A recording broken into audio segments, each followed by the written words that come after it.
Hello everyone, Brittany here of Sun and Soil Farm and the Homestead and Hiker. And today's July 25th of 2021. And I haven't done a farm tour at all this summer.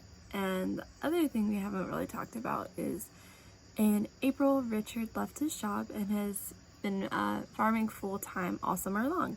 So I thought it'd be really neat to just get a video of our first season farming, how the farm is looking right now, because I'm sure that like in years to come we're going to be really excited to look back on this and just have memories. Alright, so let's go ahead and get started. I'm going to walk you guys around and show you all the changes and what's going on. Okay, we're going to start here in garden 1. So in this bed here I just have lots of teas growing, lots of holy basil and lemon balm, and on these 2 trellises here we're growing bitter melons for the first time.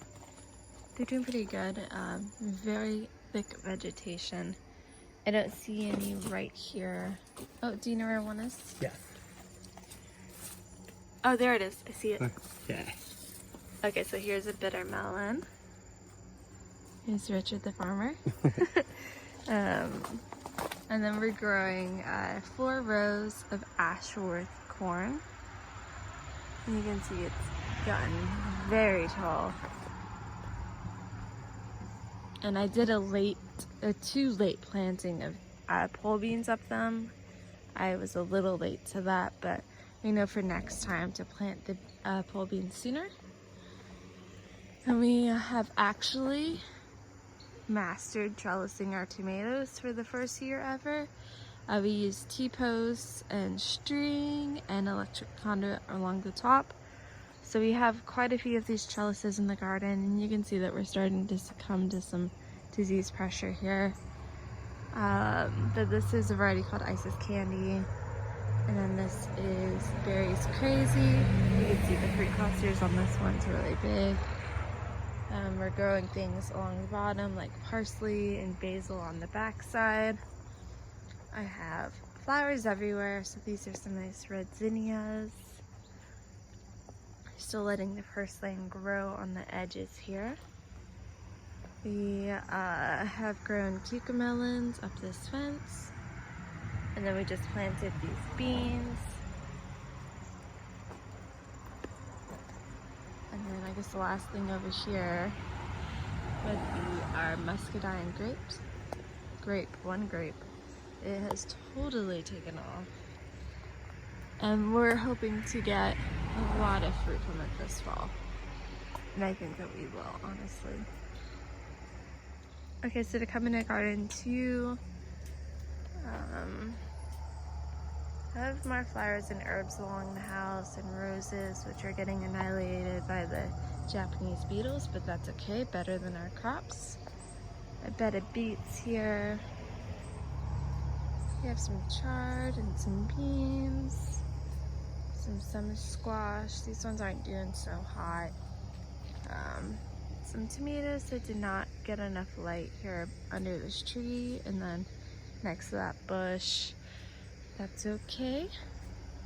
Some more tomatoes. There's just tomatoes everywhere generally. Okay, let's come over to the next row.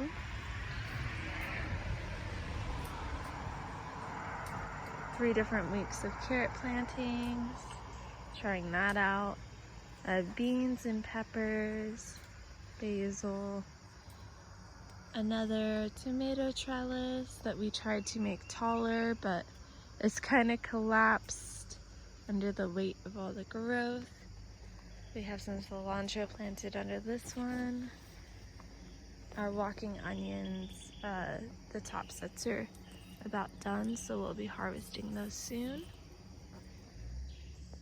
We have some cucumbers here. A few sweet potatoes. We were just hoping those would provide some ground cover for us.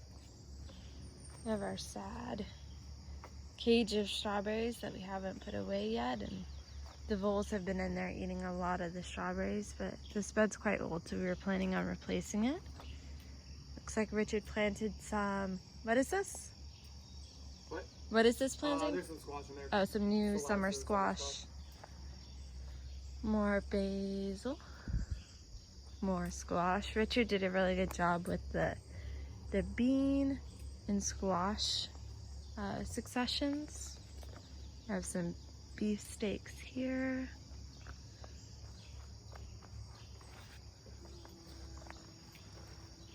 And we have more basil, more beans, more squash. You can see that's kind of what we've been trying to produce a lot of this season. We have more tomatoes with more disease pressure, more basil. Our blueberries did pretty well this year. Oh gosh, do you see these caterpillars? Where? On the blueberries? Oh, those are the bad ones. Yeah, these are the ones that will eat all the leaves. Shoot, we gotta get those. Yeah, will you grab some snips? Yeah. Whoops. Well, I'm glad I caught that. Damn, those were not on there. Like, I know. Wow. Okay, so then we have our fig tree that's not really producing any figs, but she's getting pretty tall, so that's nice. We have some Bambi lettuce, some okra. And this okra I started pretty late, but it looks like we're gonna get some fruit. We are trying some tomatoes in here because we just had some extra plants. See how they do.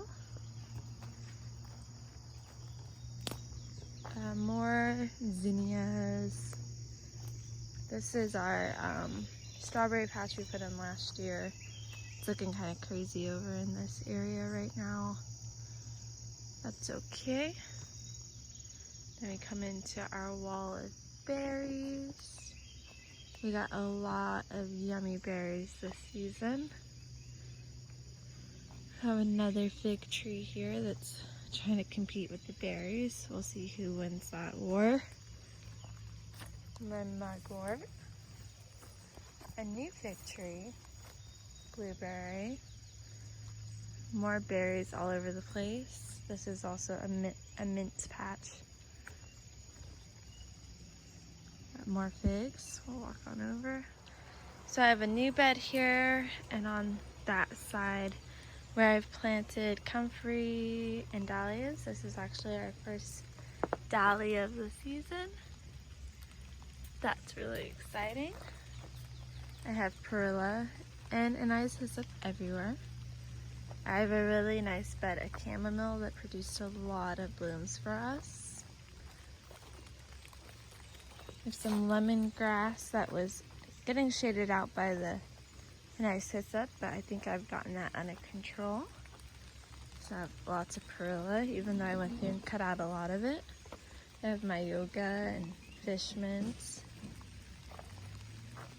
Our pawpaw tree. More dahlias right there. My little lavender collection. We have sage here. And then more, a nice hyssop everywhere. Inside the fence we had strawberries that weren't doing very well. So we actually went ahead and just cardboarded everything, and then I planted more mint. Because we just love mint tea so much. We have our Ishia figs in there. Then we have more tomatoes here on the fence line. I think this one's a sun gold. Alright, so that's garden 3, and I have plans of turning this into more of a tea garden, like a herbal tea garden. So I'm going to have to work on moving these nice hyssop plants and a lot of this perilla out of here so I can have other plants. Like I want to do some beds throughout this entire space. So that'll be a good winter project, getting that all figured out. So at the start of the season we fenced in garden 4 all the way. We got tires along both sides of the driveway for flowers and whatnot. And the greenhouse has been doing well for us. I mean, there's not a lot in here right now because of the heat, but we put a box fan and that's helping circulate air through the greenhouse better.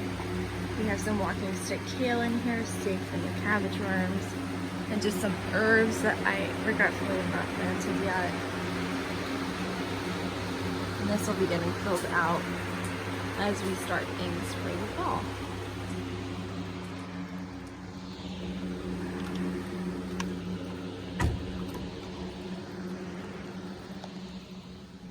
There's just flowers, lots of flowers everywhere.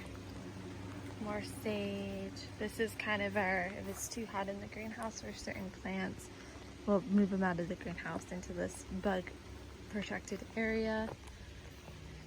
I planted 2 rows of sage here, which I love. We have these 5 beds I don't know if you've seen, including more tomatoes there on the fence. So we have some squash that's finishing up, some tomatoes I've done so. Got some new beans in, we have some tomatillos and more tomatoes. Some lettuce that did not do well here at all, so we'll be cutting that out and giving it to the chickens. Planted more fig trees, so you can never have enough figs. We have a few watermelons that aren't doing so great. These 6 new blueberries are starting to really establish themselves now. And we have these 6 beds here. Some greens that are doing so. Cowpeas that were left over from the cover crop seed. Then I have lots and lots of zinnias. So many zinnias. We just wanted to get something growing in these beds. It's not very fertile yet. We just set up these beds, so they're not really producing a lot yet. We've done okay with cucumbers in them and beans. We have some newer tomatoes planted here. More flowers there. Here is our rose rugosa, rose hip bushes. This bed is beets and carrots with so germination. Here's my hibiscus plants for the year. And then another flower garden. It's starting to rain pretty good, so I need to get inside, but in front of the fence here, we have lots of lettuce that we let go to seed, so it's providing food for the finches. We have some castor beans, and then our milkweed plot patches up there. Now let's get under the porch. Well, that pretty much is everything. The rain kind of stopped it a little bit short, but that's what's growing in our summer garden, and then as we progress into fall, I'll do an updated video. Alright, well thank you guys for watching. Have a great day.